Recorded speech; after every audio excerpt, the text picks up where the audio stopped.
नमस्कार, 7 PM news live देख रहे हैं आप। आपके साथ मैं हूं लावनी श्रीवास्तव। तो कश्मीर, जम्मू कश्मीर जल रहा है, जन्नत जहन्नम में तब्दील हो रही है, स्वर्ग नर्क में बदल रहा है। इन तमाम तीनों लाइनों में एक बात तो साफ है कि स्थिति बिगड़ रही है और इस बिगड़ती हुई स्थिति को संभालना बहुत जरूरी हो जाता है। शायद यही वजह है कि प्रधानमंत्री नरेंद्र मोदी ने अब आर पार का मूड बना लिया है। जम्मू कश्मीर के बिगड़ते हुए हालात पर उन्होंने आज हाई लेवल मीटिंग बुलाई और इस मीटिंग में कुछ कठोर निर्णय लिए गए हैं। लेकिन इन निर्णयों पर सवाल यह है कि क्या महबूबा मुफ्ती सरकार हामी भरेगी? क्या महबूबा मुफ्ती अलगाववादियों और आतंकवादियों के प्रति जो रुख होना चाहिए उस रुख को अपनाएंगी? इन्हीं ज्वलंत सवालों के साथ आज की शुरुआत करते हैं।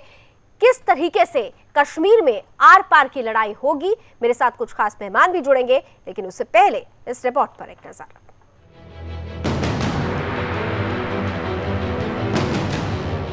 4 देश और 5 दिन के दौरे के बाद हिंदुस्तान लौटते ही पीएम नरेंद्र मोदी का पहला मिशन है मिशन कश्मीर। हिजबुल के खूंखार आतंकी बुरहान वानी के एनकाउंटर के बाद कश्मीर में लगी नफरत की आग पर काबू पाने के लिए पीएम मोदी ने एक हाई लेवल मीटिंग की। बैठक में गृह मंत्री राजनाथ सिंह, रक्षा मंत्री मनोहर पर्रिकर, पीएम कार्यालय में राज्य मंत्री जितेंद्र सिंह, विदेश मंत्री सुषमा स्वराज, वित्त मंत्री अरुण जेटली और एनएसए अजीत डोभाल मौजूद रहे।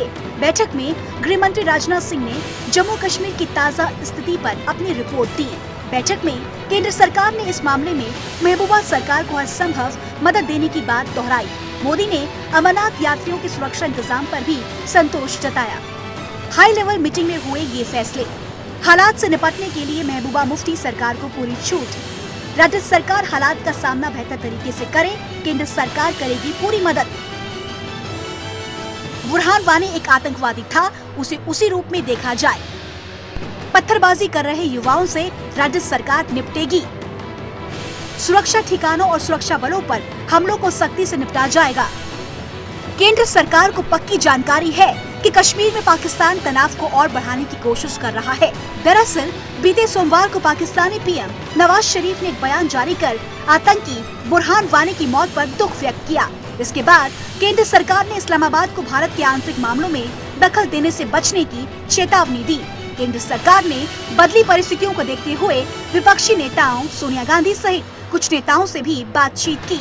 पीएम मोदी के मिशन कश्मीर को देखते हुए ही केंद्रीय गृह मंत्री राजनाथ सिंह ने अपना अमेरिकी दौरा रद्द किया। ऐसा 2 साल में पहली बार हुआ है। एनएसए अजीत डोभाल भी पीएम के विदेश दौरे से बीच में ही स्वदेश लौटे। राजनाथ सिंह का अमेरिकी दौरा रद्द होना कश्मीर में खतरे की घंटी है। आतंकी बुरहान वानी की अंतिम यात्रा में पाकिस्तान परस्तों का शामिल होना बड़ी बात नहीं, लेकिन गृह मंत्री का अमेरिकी दौरा टालने का मतलब एक बड़ी अनहोनी की आशंका को जन्म देने वाला है कि क्या मोदी सरकार को कहीं न कहीं ये जानकारी है कि देश के कश्मीर में कुछ घटित होने वाला है। सुरक्षा सलाहकार अजीत डोभाल का विदेश दौरे से बीच में ही लौटना, पीएम का विदेश दौरे से लौटते ही 2 घंटे की लंबी बैठक करना, केंद्रीय गृह मंत्री राजनाथ सिंह का 3 दिनों में 5 बैठकें करना इस बात का पक्का संकेत माना जा रहा है कि कश्मीर या देश में किसी अनहोनी की जानकारी सरकार को है और इससे निपटने के लिए मोदी सरकार अपनी कमर कस चुकी है। मोदी वैसे पीएम हैं जो सभी विभागों के कार्यों की खुद भी निगरानी करते हैं।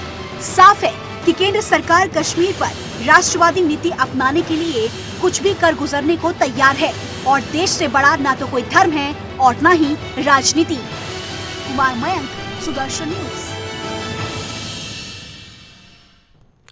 तो हालात खराब हो चुके हैं, लेकिन इस खराब हालात को भी राह पर लाने की कोशिशें शुरू हो चुकी है। प्रधानमंत्री नरेंद्र मोदी ने हाई लेवल मीटिंग में जो बातें कही हैं उस पर अमली जामा पहनाने के लिए अब क्या कुछ कदम उठाए जाएंगे? क्या वाकई उस ओर चलकर कश्मीर की जो हालात हैं उनको सीधे तौर पर पटरी पर लाया जा सकेगा? इन्हीं सब मसले पर हम बात करें, लेकिन उससे पहले यहाँ पर एक और बात का जिक्र कर देना जरूरी हो जाता है कि जब बात जम्मू कश्मीर की आती है तो हमारे एक बदमाश पड़ोसी को सबसे ज्यादा तकलीफ होती है। वो तमाम तरीके से आवाज उठाता है। हम बात पाकिस्तान की कर रहे हैं। अगर हम बदमाश पड़ोसी बोले तो आसानी से समझा जा सकता है पाकिस्तान। और पाकिस्तान वो देश है जो लगातार कश्मीर में हो रही जो खराब हालत हो रही है, बिगड़ती हालात हो रही है, उसके लिए कहीं ना कहीं से स्टेटमेंट देकर रिस्पॉन्सिबल हो रहा है। हालांकि जो अपने आप को दुनिया का दादा कहता है, अमेरिका की हम बात कर रहे हैं। अमेरिका ने दो टूक शब्दों में पाकिस्तान को समझाने की कोशिश की है और सीधे तौर पर कहा है कि जम्मू कश्मीर भारत का अभिन्न अंग है, वो उनका इंटरनल मैटर है। इस पर अगर पाकिस्तान हस्तक्षेप ना ही करे तो बेहतर है। पाकिस्तान मानेगा या नहीं मानेगा ये तो उसकी फितरत से समझा जा सकता है। बहरहाल तो कश्मीर में पाकिस्तानी आतंक है। अमेरिका ने पाकिस्तान को इस बात पर फटकार भी लगाई है। पाकिस्तान को यह बात समझ में आएगी नहीं आएगी इस पर तो संशय है हमेशा से ही। कश्मीर भारत का आंतरिक मामला है। लगातार ये मसला इस मसले पर बातचीत की जाती रही है कि जम्मू कश्मीर भारत का भिन्न अंग है और इसमें घटने वाली तमाम घटनाएं आंतरिक मामला है। पाकिस्तान को इस पर एक करारा झटका जरूर लगा है अमेरिका की तरफ से, जो फटकार उसे दी गई है। चलिए अब इन तमाम पहलुओं को समेटते हुए कुछ महत्वपूर्ण बातें अपने बीच रखने की कोशिश करेंगे। एक खास पैनल मेरे साथ जुड़ चुका है। मैं आज के पैनलिस्ट का अब स्वागत करना चाहूंगी। मेरे साथ इस वक्त जाने माने रक्षा विशेषज्ञ retired major general SP Sinha साहब जुड़ रहे हैं। बहुत बहुत स्वागत है सर आपका। और जाने माने वरिष्ठ पत्रकार राजनीतिक विश्लेषक पीयूष पंजी भी इस पैनल का हिस्सा है। बहुत बहुत स्वागत पीयूष जी आपका भी। मैं शुरुआत एसपी सिन्हा सर से करना चाहूंगी, क्योंकि जब कभी भी जम्मू कश्मीर की बात आती है सर तो वहां पर सेना का जिक्र सबसे पहले होता है। यहाँ पर आज जो हाई लेवल मीटिंग हुई है उसमें कहा गया है कि सख्ती से निपटा जाए स्थिति को लेकर, लेकिन सख्ती किस पर दिखाई जाए, सवाल ये भी है। महबूबा मुफ्ती तो सेना और इस लोकल पुलिस को कहती हैं कि जो प्रदर्शनकारी हैं उनसे सख्ती ना दिखाएं, और इधर केंद्र सरकार कह रही है कि मामले से सख्ती से निपटा जाए। तो सख्ती शब्द किसके ऊपर आप फिट बैठाएंगे? इसके पहले कि मैं आपके प्रश्न का उत्तर दूं, थोड़ा सा हिस्टोरिकल मतलब इतिहास में पन्ने पर रखना चाहता हूं जी। ये जहांगीर ने कहा था कि गर फिरदौस पर रुए ज़मीन हमीनस्त हमीनस्त हमीनस्त, यदि इस धरती पे कोई स्वर्ग है तो कश्मीर के बारे में जहांगीर ने कहा था यही है यही है यही है। और इसी चीज़ को शमीर खुसरो ने भी इस चीज़ को दोहराया था। क्या हुआ फिर? जो धरती स्वर्ग था आज नरक से भी खराब हो चुका है। सबसे बार बार जो पाकिस्तान प्रश्न उठाता है और कश्मीर का, इसमें मैं एक कानूनी दृष्टिकोण आपको बताना चाहता हूं। वो कानूनी दृष्टिकोण ये है कि महाराज हरि सिंह ने 1948 में इंस्ट्रूमेंट ऑफ एक्सेशन साइन किया था हिंदुस्तान के साथ। उस समय कानूनी तौर पे जनता जनार्दन का जो प्रतिनिधि था वो था महाराजा हरि सिंह। महाराजा हरि सिंह थे, उन्होंने होशो हवास में इंस्ट्रूमेंट साइन किया। ये एक लीगल डॉक्यूमेंट है। तो जो कोई आप प्रॉपर्टी खरीदती हैं और उसको रजिस्ट्रेशन रहता है तो वो हिस्ट्री वापस नहीं जा सकती, पहली बात। दूसरी बात, जो यूनाइटेड नेशंस का गलती से जो नेहरू जी ने रेफर कर दिया, सीज फायर बोल दिया और यूनाइटेड नेशंस को रेफर कर दिया और प्लेबिसाइट की बात की, वो बहुत बड़ी स्ट्रेटजिक भूल थी। लेकिन चलिए अब यूनाइटेड नेशंस के ऑर्डर पे आते हैं। 3 हुक्म दिया था यूनाइटेड नेशंस ने, और एक हुक्म था कि यदि प्लेबिसाइट तभी हो सकती है कि पाकिस्तान जो है जितना भी पीओके है और पाकिस्तान हिंदुस्तान की ऑक्यूपाइड टेरिटरी उसको वैकेट करे, उसके बाद प्लेबिसाइट की बात होगी। आज तक तो पाकिस्तान ने वैकेट नहीं किया। तो 2 चीज़, एक घटना जो है वो कानूनन दृष्टिकोण से घटित हो चुकी है, उसको क्लॉक को, घड़ी को पीछे नहीं घुमाया जा सकता। दूसरी बात है यूनाइटेड नेशंस का भी हुक्म पाकिस्तान ने नहीं माना है। तीसरी बात जो मैं कहना चाहता हूं, कश्मीर की स्थिति कैसे बिगड़ती गई। 4 जनवरी 1990 को पाकिस्तान में पर्चे हर एक गांव में हर एक जगह पे बांटी गई और कहा गया कि घाटी छोड़ो, घाटी छोड़ो। 19 जनवरी 1990 को पाकिस्तान के हर एक मस्जिद से आवाज़ आनी शुरू हुई, मिलो और नहीं तो मर जाओ और नहीं तो भाग जाओ। पाकिस्तान के लोगों ने, मुसलमान लोगों ने ये कहना शुरू किया, सुनते जाइए, बोलने दीजिए मुझे, क्योंकि मैं आपको बताना तो कोई डिजेनरेशन, ये जो प्रदूषित करण हुआ है कश्मीर का, वो कैसे हुआ ये समझने की आपको जरूरत है।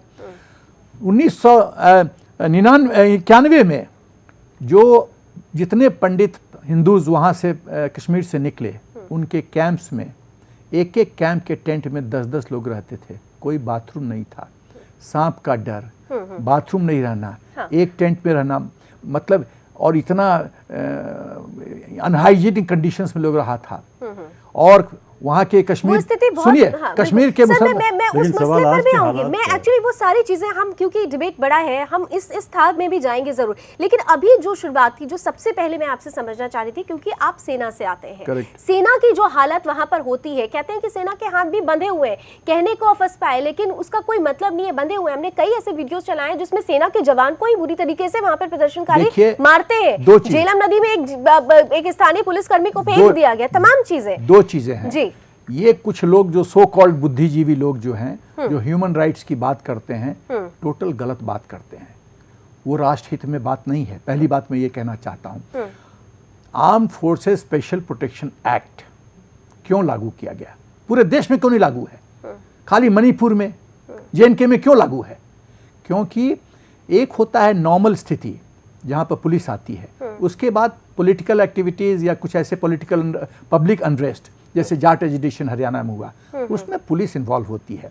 लेकिन जब स्थिति देश की सुरक्षा की बात का रूप लेती है और देश की सुरक्षा खतरे में आती है, तो एक जो एंटीबायोटिक है, बहुत स्ट्रांग डोज देने की जरूरत है, और वही है arm forces special protection act. तीसरी बात जो मैं कहना चाहता हूँ, फौज इसलिए डिमोरलाइज होती है क्योंकि कुछ लोग ह्यूमन राइट्स का ये करके इशू उठा के जो कमांड स्ट्रक्चर है उसको डराने की कोशिश करते हैं कि सबसे रिटायर करोगे तो ये इंक्वायरी होगी, जेल जाओगे। यानी कहीं ना कहीं से अब सेना के हाथ ही बंधे हुए हैं। जम्मू कश्मीर में कहीं ना कहीं से उन्हें बांध दिया गया है। अब मानवाधिकार उल्लंघन की बात तो कही जाती है, लेकिन सेना के जवानों के साथ जब कुछ होता है, क्यों नहीं उस वक्त मानवाधिकार उल्लंघन की बात सामने आती है? ये सबसे अहम बात थी। पीयूष पंत जी, एक बहुत अहम चीज़ आपसे समझना चाहूँगी, जब से गठबंधन की सरकार आई थी, महबूबा मुफ्ती जब से आई थी, जब से खासतौर से महबूबा मुफ्ती जब से मुख्यमंत्री बनी है, तब से ये कहा जाने लगा था, उसी वक्त एक अंदाज़ा लगा लिया गया था कि जम्मू कश्मीर में स्थिति और ज़्यादा बिगड़ेगी, क्योंकि महबूबा का अलगाववादियों के प्रति जो प्रेम है वो जग जाहिर है। आज एक हाई लेवल मीटिंग होती है, उसमें महबूबा मुफ्ती नहीं होती है। दूसरी तरफ महबूबा मुफ्ती के, आपको अगर स्टेटमेंट्स बीते दिनों के याद हो कि सेना को और लोकल पुलिस को वो सीधे तौर पर कह रही हैं कि प्रदर्शनकारियों से सख्ती से मत निपटिएगा, 634 पत्थरबाजों को छोड़ने की बात कहती हैं। तमाम इस तरीके की जो चीज़ें आई हैं सामने, आपको लगता है कि महबूबा मुफ्ती के रहते हुए जम्मू कश्मीर के हालात कभी सुधर पाएंगे? नहीं, देखिए, महबूबा मुफ्ती को अभी थोड़ा समय हुआ है और मुझे लगता है शुरू में वो ये गठबंधन बनाने के अपने जो है पिता के इंतकाल के बाद एक डिलेमा में थी वो कि मैं सरकार बनाऊं कि नहीं भाजपा के साथ, ना बनाऊं कि नहीं बनाऊं। और काफ़ी, आपको भी याद होगा, काफ़ी डिले हुआ था उस प्रोसेस में पूरा का पूरा। लेकिन अंत में उनको लगा कि नहीं, फिर सत्ता मिलेगी नहीं शायद दोबारा, इसलिए उन्होंने वो गठबंधन स्वीकार किया और दोनों दोबारा जो है वहाँ पे सरकार में आए। लेकिन जिस तरह से देखिए, तीन दिन जिस तरह से वहाँ पे हंगामा होता रहा और जो एक हिंसा का दौर हमने देखा, वहाँ पे महबूबा जी को पहुँचना चाहिए था, क्योंकि 3 दिन हमने कहीं भी नहीं जो देखा कि वो वहाँ पे आई हों और सामने जहाँ वहाँ की जो आवाम है उसको समझाने की कोशिश की हो उन्होंने, या और कोई एक्शन लिया का अपील की गई हो वहाँ की हो। वो सिर्फ जो है वक्तव्य देती रही। तो एक जो राज्य जो जलने के कगार पे खड़ा हो, अगर आप कहें तो, जहाँ और वो वहाँ का जो मुखिया है, जो मुख्यमंत्री है, वो अगर नहीं आता है और कंट्रोल नहीं करता चीज़ों को, तो ये सोचने को मजबूर करता है। लेकिन साथ ही साथ हमें ये भी देखना पड़ता है कि चूँकि वहाँ की जो आवाम है उसकी क्या परेशानियाँ हैं, उसको भी एड्रेस करने की बहुत ज़रूरत है मुख्यमंत्री को। और मुझे चूँकि मुख्यमंत्री के ऊपर देखिए दबाव वो भी रहा है लगातार जो है, और इसलिए भी हमें लगता है कि केंद्र से हम देखते तो हमें लगता है कि ये लॉ एंड ऑर्डर की सिचुएशन है। ऐसा नहीं है, ये पूरी एक राजनीतिक समस्या है। देखिए, जम्मू कश्मीर जो है पूरा राजनीतिक समस्या है। और जो भी सरकारें वहाँ पे आई हैं, चाहे वो केंद्र में रही हों या राज्य सरकारें हों, उन्होंने बहुत अच्छी तरह से उसको टैकल नहीं किया है। आज वहाँ की आवाम बहुत परेशानी में है, क्योंकि एक तरफ जो है वहाँ पे सेना है, दूसरी तरफ वहाँ पे आतंकवादी हैं, उसके बीच में वो पिस रही है। अगर वाकई आवाम को आप देखिए, उनके हालात को जानने की कोशिश करिए, ऐसे में इस तरह के लोग जो आतंकवादी पैदा होते हैं, और ये तो जो आतंकवादी जिसको मारा गया वो तो एक युवा था, बिल्कुल पढ़ा लिखा युवा था, और वहाँ का युवा वर्ग बड़ा ही उसको एक हीरो के रूप में मानने लगा था। अच्छा। लेकिन उसको हमको ये हालात पैदा ना हो, तो किस तरह से इसको दूर किया जाए, इस पे सोचना होगा। रिस्पॉन्सिबल किसे मानते हैं, किसे रिस्पॉन्सिबल आते हैं? अगर वहाँ के युवा आतंकवाद की तरफ बढ़ रहे हैं तो इसके लिए रिस्पॉन्सिबल, इसके लिए मैं सरकारों को मानूंगा, जो भी केंद्र में सरकारें रहीं या जो राज्य की सरकारें रहीं, क्योंकि जिस तरह का विकास होना चाहिए था, जिस तरह का मेन स्ट्रीम में उनको लाना चाहिए था, वो नहीं हो पाया लगातार। और जिस तरह से वहाँ सेना को पूरे अधिकार दिए गए हैं, जिसमें बहुत से, देखिए आप लगातार ऐसे केसेस आए हैं कि वहाँ पे जो है कि इनोसेंट लोग मारे गए हैं बहुत से केसेस में, तो एक आक्रोश वहाँ पैदा हुआ है, निश्चित रूप से पैदा हुआ है। जब ऐसे लोग मरते हैं तो पूरी तरीके से आवाजें उठने लगती है, बुद्धिजीवी सामने आ जाएंगे, जम्मू कश्मीर के हालात पर बात होने लगेगी। लेकिन जब वही सेना का एक जवान मरता है, क्यों नहीं उस वक्त ये सारी बातें आती हैं? उस समय भी आवाजें उठती है, उस समय भी आवाजें उठती है, ऐसा नहीं है। आज को देखिए, इसको एक तरफा नहीं देखना चाहिए। आज क्या एक बार भी आप न्यूज़पेपर्स उठा के देख लीजिए, आप मीडिया में देख लीजिए, बार बार कहा जा रहा है 32 लोग मारे गए, 32 लोगों, वो आवाम की बात हो रही है, लेकिन उन 32 में से एक सेना का जवान भी, एक स्थानीय पुलिस वाला भी था, 3 ऐसे सेना के जवान हैं जो अभी लापता हैं, 200 ऐसे सेना के जवान हैं जो जख्मी हो चुके हैं, उन्हें देखने और पूछने के लिए कोई नहीं जा रहा है। तो अगर हमारे तरफ से आवाज नहीं उठेगी हमें बहुत मतलब रोमांटिक या बहुत ये नहीं होना चाहिए कि अगर सेना का मारा गया अवाम, क्योंकि देखिए हमको बराबरी से देखना पड़ेगा। एक अवाम भी अगर मरता है, इनोसेंट जो सिटीजन भी मरता है वहां का, तो उतना ही खतरनाक है जितना कि एक वहाँ का अधिकारी जो 32 लोगों की बात है, उसमें वो पुलिस लोग के लोग भी शामिल हैं, उसमें अवाम भी शामिल है, पुलिस वाले भी शामिल हैं। दरअसल होता यही रहा है कि हम लोग जो है कि चीजों को डिस्टॉर्ट करके देखते हैं, पूरा कहीं ना कहीं कोई राजनीतिक कलर देते हैं, इसलिए स्थितियां यहाँ तक पहुंची हैं। मेन प्रॉब्लम कहाँ है? आप यदि चिंतन कीजिए तो पोजीशन बहुत साफ है। मेन प्रॉब्लम यह है कि वहाँ की पॉलिटिकल लीडरशिप और वहाँ के मेजॉरिटी लोगों की राष्ट्रीयता पे प्रश्न चिन्ह उठता है। जब फारूक अब्दुल्ला कहते हैं कि वो वानी लास्ट मैन नहीं था, तो मैं फारूक अब्दुल्ला जी को मैसेज देना चाहता हूँ आपके माध्यम से, टीवी के माध्यम से, कि इंडियन आर्मी का भी ये लास्ट एक्ट नहीं था, लास्ट ऑपरेशन नहीं था। Exactly. सुनते जाइए, छोटे दूसरा चीज यहाँ पे मैं पीयूष जी की बात को जोड़कर आपका जवाब चाहूंगी। पीयूष जी ये कह रहे हैं कि हमको एक चश्मे से सबको देखना चाहिए, सेना की बात आती है, लेकिन कई बार ऐसा हुआ है कि सेना की तो बात ही नहीं आ पा रही है, जैसे उन्होंने भी कहा। एकदम गलत ऐसा है। देखिए, कश्मीर में हम लोग यदि आंख बंद करके और अप्रिशिएशन करना शुरू कर दें और एनालिसिस करना शुरू कर दें, बहुत बारी भूल करेंगे। वहाँ पे डेमोग्राफिक पॉपुलेशन की वजह से, पाकिस्तान फैक्टर के वजह से, जिसमें चाहे हो लश्कर तौबा हो या जेईएम हो और JNK के जो पॉलिटिकल आउटफिट्स कुछ हैं या एंटी नेशनल आउटफिट्स हैं, JKLF हो, सैयद गुलानी हो, पाकिस्तान के HM बेस्ड जो हिजबुल मुजाहिदीन जो है वो, ये लोग जो फैक्टर हैं, ये लोग जो इन्फ्लुएंस करते हैं वहाँ के लोकल पॉपुलेशन को।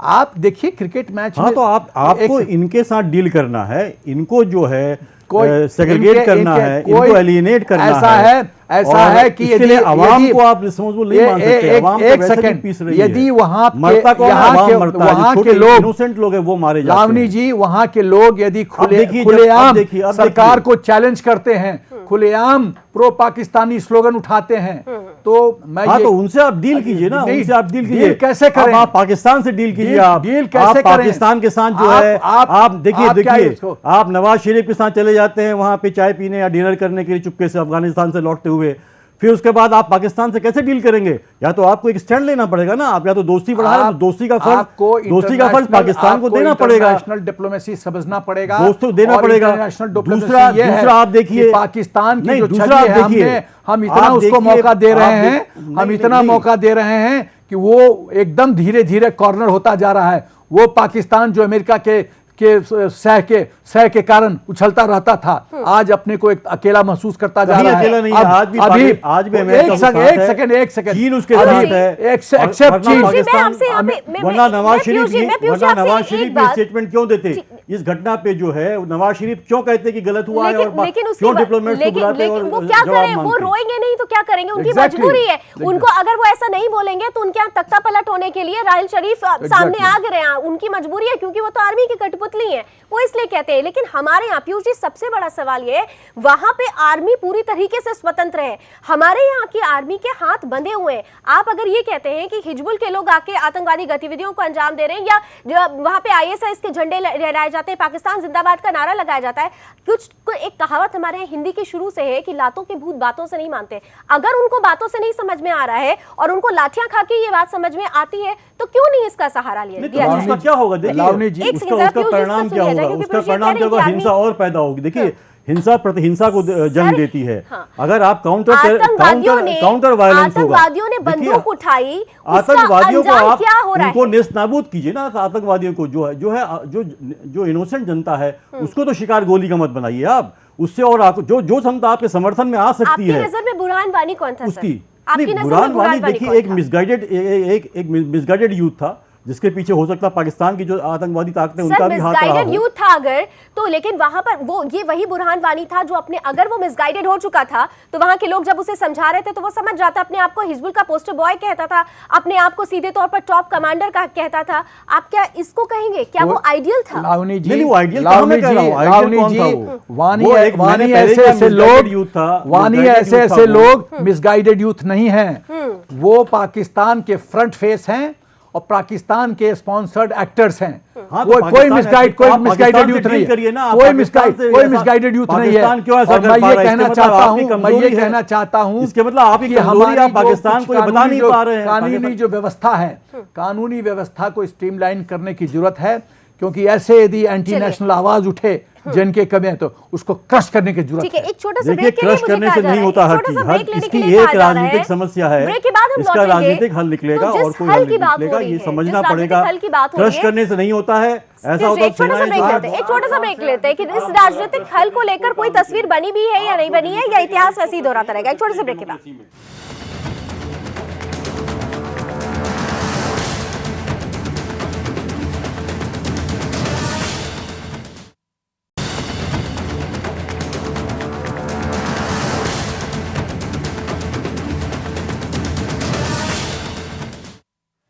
तो क्या कश्मीर पर आर पार का वक्त आ गया है? जिस तरीके से कश्मीर के हालात बिगड़ते जा रहे हैं, एक वक्त स्वर्ग कहा जाने वाला कश्मीर अब दिन ब दिन नर्क में तब्दील हो रहा है। ऐसे में सरकार की तरफ से कुछ ठोस निर्णय लेने की पहल की जा चुकी है। इस पहल का असर क्या होगा, आज हम इसी को समझने की कोशिश कर रहे हैं। मेरे साथ दोनों मेहमान लगातार बने हुए हैं। ब्रेक से पहले एक बहुत खास मसला उठा था, मैं एसपी सिन्हा सर के पास जाना चाहूंगी। सिन्हा सर, ये लगातार ये बात होती रही है कि पॉलिटिकल विल नहीं रहता है, सत्ता पक्ष या विपक्ष वो किरदार बदलते रहते हैं कभी, और जो राजनीतिक कोशिश होनी चाहिए थी वो नदारद रहती है। ऐसे में आपको लगता है कि एक जो क्वेश्चन मार्क प्रेजेंट गवर्नमेंट पे लगा हुआ है कि वो भी कहीं ना कहीं से राजनीतिक फायदे के लिए सिर्फ जुबानी बात कहेगी, हल नहीं निकालेगी, आपको लगता है कि ऐसा कुछ होगा? देखिए, इसके अलग अलग पहलू हैं। पहला पहलू तो ये है कि जो इच्छा शक्ति का प्रदर्शन मौजूदा सरकार ने किया है वो पहले था नहीं। पहले पाकिस्तान का फायरिंग रिटर्न करने के लिए एमओडी का क्लियरेंस चाहिए होता था। अब तो बॉर्डर पे ये बात नहीं है। चाहे डिफेंस मिनिस्टर हों, चाहे होम मिनिस्टर हों, खुले शब्दों में आप लोग के चैनल पे और प्रेस में बोलते रहते हैं कि जो फोर्सेस हैं बॉर्डर पे उनको पूरी फ्रीडम है कि जो भी उपयुक्त कदम लेना चाहें वो ले सकते हैं। पहली बात तो डिफरेंस ये है। दूसरी डिफरेंस ये है कि पाकिस्तान को आइसोलेट करने का जो हम कोशिश कर रहे हैं वो बहुत हद तक सक्सेसफुल डिविडेंड हमको दे रहा है। तीसरी बात है कि यदि पाकिस्तान, आप चाहते हैं कि यदि पूरा मिलिट्री डिक्टेटरशिप के ग्रिप में चला जाए तो कहीं ना कहीं वो हमारे हित में नहीं है। तो सिविलियन लीडरशिप को थोड़ा मौका देने की ज़रूरत है कि यदि आप शांति के मार्ग पे आगे बढ़ना चाहते हो तो बढ़ो।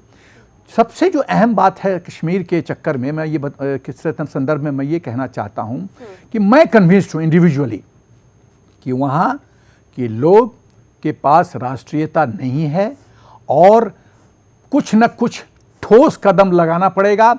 और आर्टिकल 370 हटाइए, आप वहाँ के बॉर्डर पे एक सर्विसमैन को सेटल कीजिए, डेमोग्राफिक पॉपुलेशन में प्रोफाइल में चेंज लाइए, बदलाव लाइए, तभी कुछ पॉसिबल है। नहीं तो जिस तरह से ये ज्वालामुखी पे हम लोग बैठे हैं, ज्वालामुखी एक दिन फूटेगी।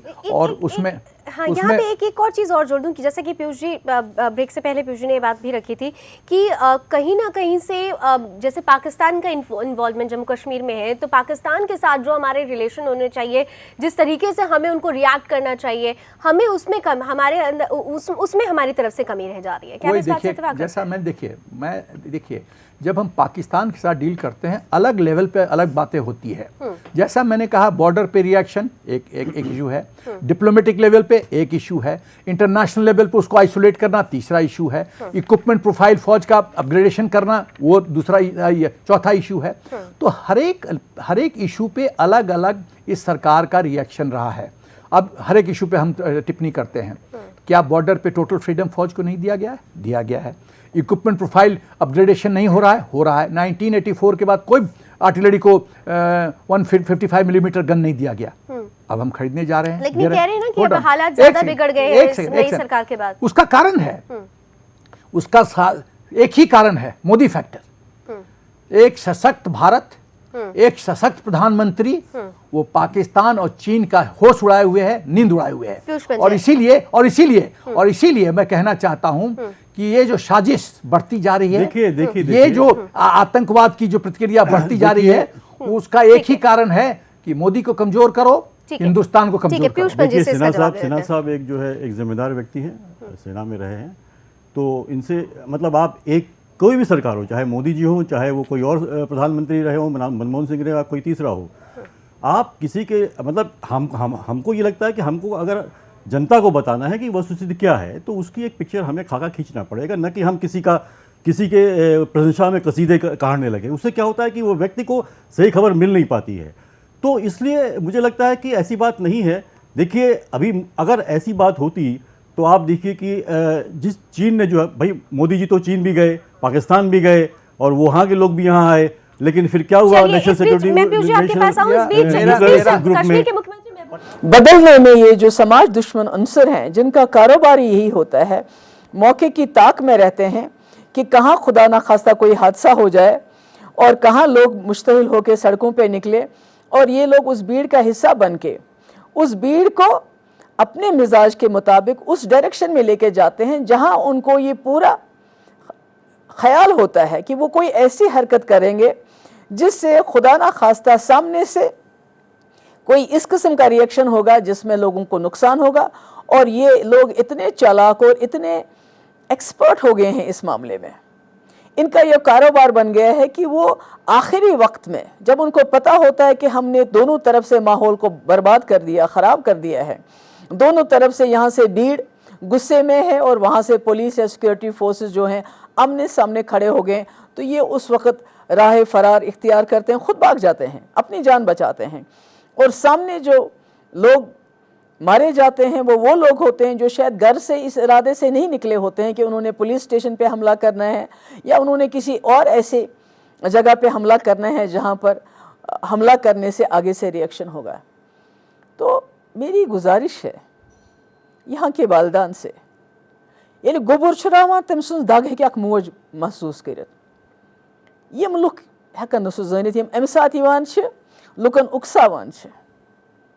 मेरी गुजारिश है यहाँ के वालिदैन से, पिछले 27 साल से हमारे जम्मू कश्मीर में हज़ारों की तादाद में लोग मारे गए, जिसमें यहाँ के नौजवान, चाहे वो मिलिटेंट था, चाहे वो यहाँ का शहरी था, चाहे वो स्टूडेंट था, चाहे वो डॉक्टर था, चाहे वो पुलिस अफसर था, चाहे बाहर का सिक्योरिटी फोर्सेस का आदमी था, हज़ारों की तादाद में लोग मारे गए, नुकसान हो गया, हर किस्म से हमारा नुकसान हो गया, हमारा तालीमी निज़ाम बिगड़ गया, हमारी मईशत बर्बाद हो गई। मगर हासिल अगर हम देखते हैं आज तक, तो हमारे पास उजड़े हुए घरों के बगैर कब्रिस्तानों के कब्रिस्तान भर गए हमारे, और कहीं ना कहीं हम इक्तिसादी हाल में भी बहुत ही बुरी तरह से पिछड़ गए हैं। हासिल कुछ नहीं हुआ।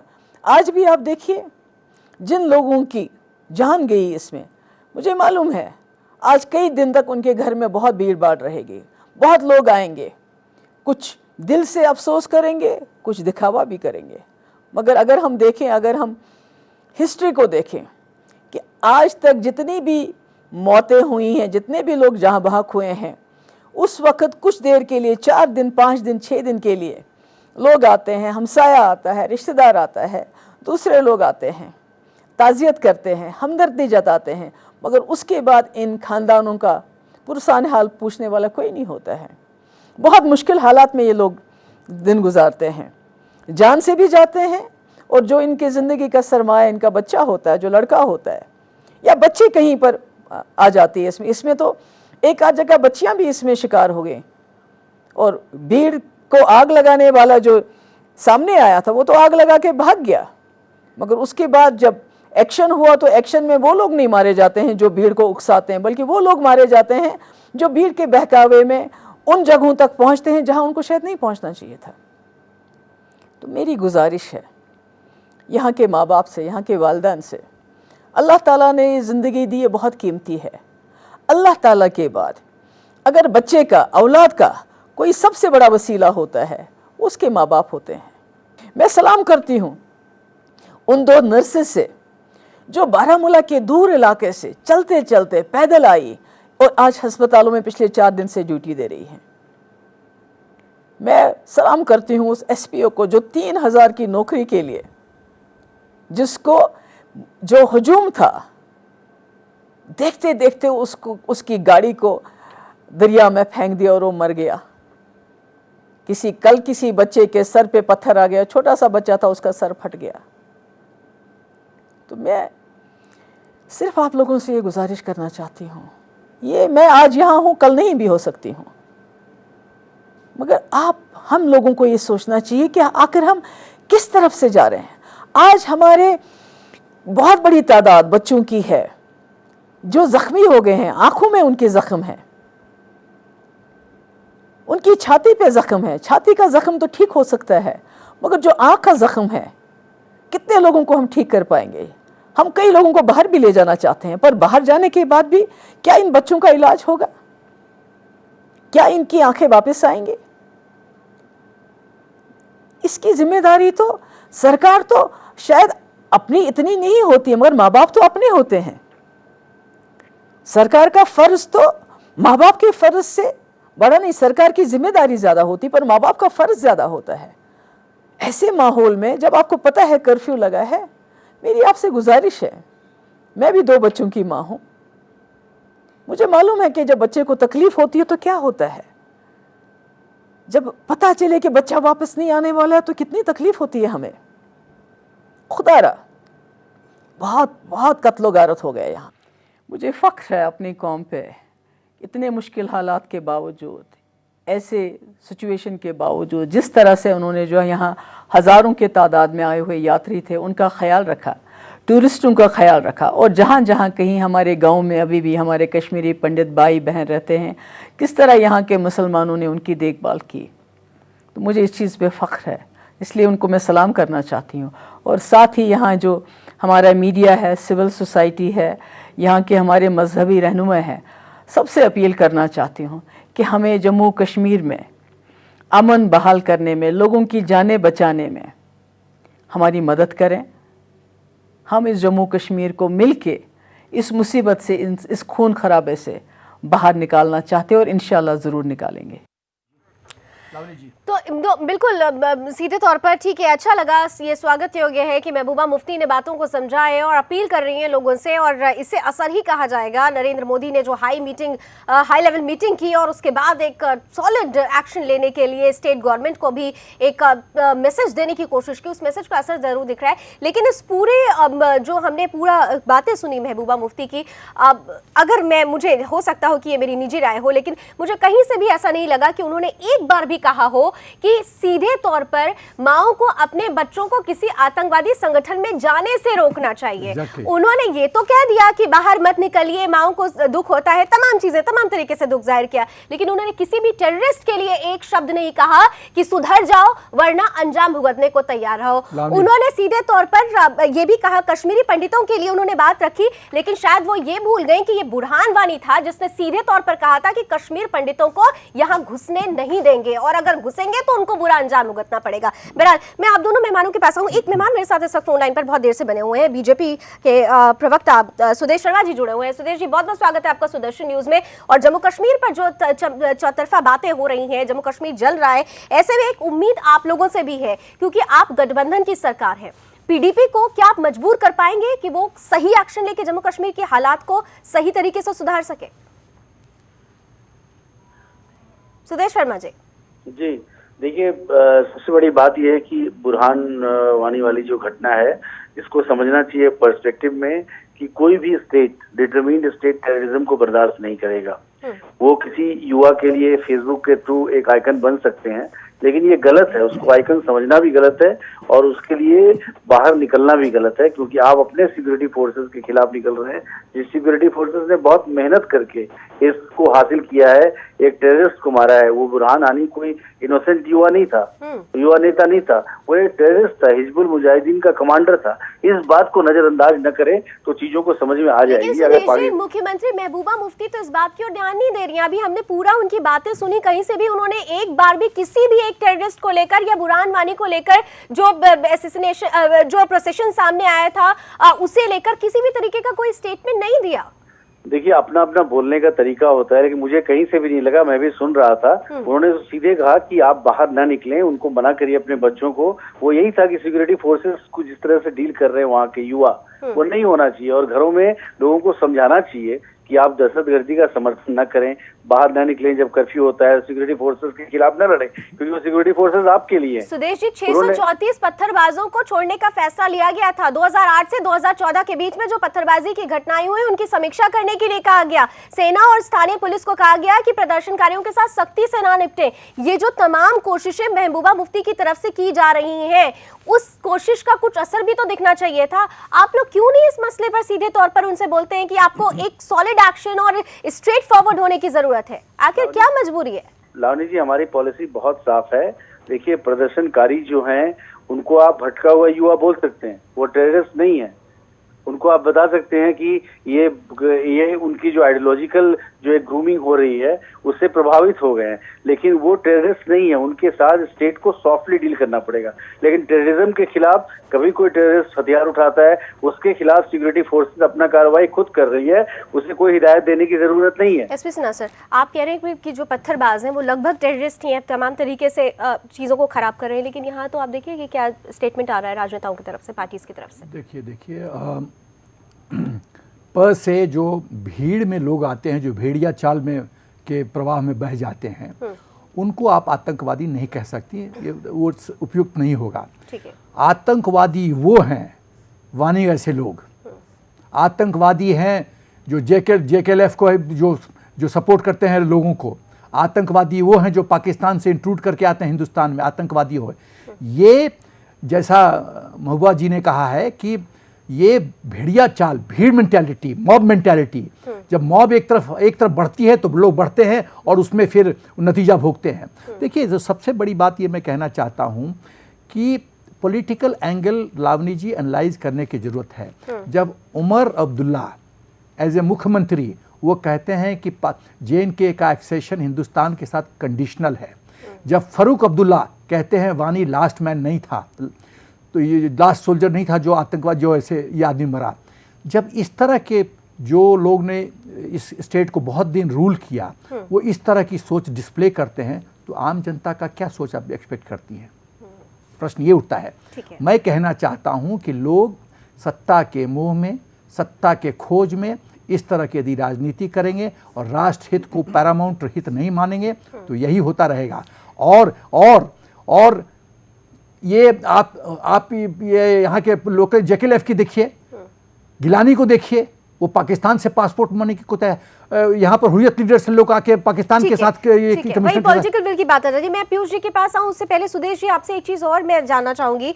अभी कुछ पल पहले जब आप हमारे साथ नहीं जुड़े थे, मेरे साथ जाने माने वरिष्ठ पत्रकार पीयूष पंत जी जुड़े हुए हैं, उन्होंने अपनी राय रखी कि जो भी जम्मू कश्मीर के हालात इस वक्त बने हैं उसके लिए कहीं ना कहीं से अगर देखा जाए तो प्रेजेंट गवर्नमेंट जो वहां पर है उसके इस टेन्योर में ज्यादा स्थिति खराब हुई है। उनका सीधे तौर पर ये आरोप लगा रहा है। मैंने ये आरोप नहीं लगाया, गलत बात मत इसको ठीक नहीं मैं मैंने कहा कि स्थितियां देखिए जो अभी जो ज्यादा बिगड़ी ठीक थी, कुछ इधर हमने देखा कुछ बिगड़ती चली जा रही हैं। और इसका कारण जो है पहले से ये एक राजनीतिक कारण है, जो जितनी भी राज्य में सरकारें रही हैं या केंद्र में सरकार रही हैं वो रहा है। लेकिन अभी जो सरकार है, मैंने कहा माहौल ये सब देख रहे हैं कि बिगड़ा है। अब इसके कारण क्या हो सकते हैं, उन्हें हमें ढूंढना पड़ेगा और उसको दूर करना पड़ेगा। ठीक है, सुदेश शर्मा जी क्या कारण मानते हैं आप? सुदेश शर्मा जी, शायद सुदेश शर्मा जी से संपर्क टूट गया है। सुदेश जी, क्या आपको मेरी आवाज पहुंच रही है?